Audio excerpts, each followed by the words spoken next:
ഇന്നത്തെ cinema updates ഒക്കെ ഈ വീഡിയോയിൽ നോക്കാം.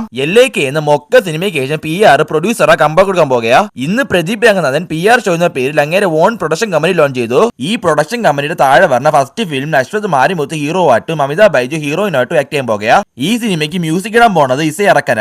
ആൽഫ യൂണിറ്റ് എന്ന പേരിലുള്ള 6 അസിസ്റ്റന്റ് ഡയറക്ടേഴ്സ് ആണ് ഈ സിനിമ ഡയറക്ട് ചെയ്യുന്നത്. പിന്നെ ഇതിന്റെ സ്റ്റോറി PR ആക്ടറായിട്ടും ഡയറക്ടറായിട്ടും ഹിറ്റ് തന്ന PR ഇനി പ്രൊഡ്യൂസർ ആയിട്ടും ഹിറ്റ് തരുമോ എന്ന് നമുക്ക് കാത്തിരുന്ന് നോക്കാം. ലോകേഷിന്റെ DC സിനിമയിൽ ഇരുന്ന് അനിരുദ്ധ് പാടിയ ഹാങ് ഓവർ സോങ് റിലീസ് ചെയ്തിരിക്കുക. സോങ്ങുള്ള കേൾക്കാൻ നല്ല രസമുണ്ട്, എന്നാൽ ഈ സോങ് എവിടെയോ കേട്ട് പരിചയമുള്ളതുപോലെ ഉണ്ട്. പൃഥ്വിരാജിന്റെ നോബഡി സിനിമയ്ക്ക് US സർട്ടിഫിക്കറ്റ് കൊടുത്തിരിക്കുക. ഇതിന്റെ അഡ്വാൻസ് ബുക്കിംഗ് നാളെ 11 മണിക്ക് ഓപ്പൺ ആവും. ഈ സിനിമയ്ക്ക് പോകണമെന്നുള്ള എല്ലാവരും നാളെ മുതൽ ബുക്ക് ചെയ്ത് തുടങ്ങിക്കോ. ഈ വർഷത്തെ ബെസ്റ്റ് ഹൊറർ സിനിമയെ ഒബ്സഷൻ ഇതുവരെ 400 മില്യൺ വരെ ക്രോസ് ആയിട്ടുണ്ട്. ഇത്രയും കളക്ഷൻ അടിക്കാൻ ഈ സിനിമ ഡിസർവ് തന്നെയാ. പിന്നെ സൂപ്പർ ഗേൾ ഇതുവരെയ്ക്ക് 100 മില്യൺ ക്രോസ് ആയതേ ഉള്ളൂ. മുടക്കിയ പൈസ കൂടെ ഈ സിനിമ തിരിച്ചു പിടിക്കൂലെന്നാ തോന്നുന്നത്. അവഞ്ചർ സീക്രട്ട് വാറിന് ശേഷം എന്റെ തിരിച്ചു വരാൻ പോണതായിട്ട് റൂമർസ് വരുന്നുണ്ട്. ഡൂമിനെ എതിർക്കാൻ ഇവരെ ആവശ്യമില്ലാത്തതുകൊണ്ടായിരിക്കും അവഞ്ചർ സീക്രട്ട് വാറിന് ശേഷം കൊണ്ടുവരാൻ പോണത്. ഗെട്ട ഗുസ്തി 2ന്റെ 3 കളക്ഷനെ ഫസ്റ്റ് പാർട്ടിന്റെ മൊത്ത കളക്ഷനെയും ക്രോസ് ചെയ്തിരിക്കുക.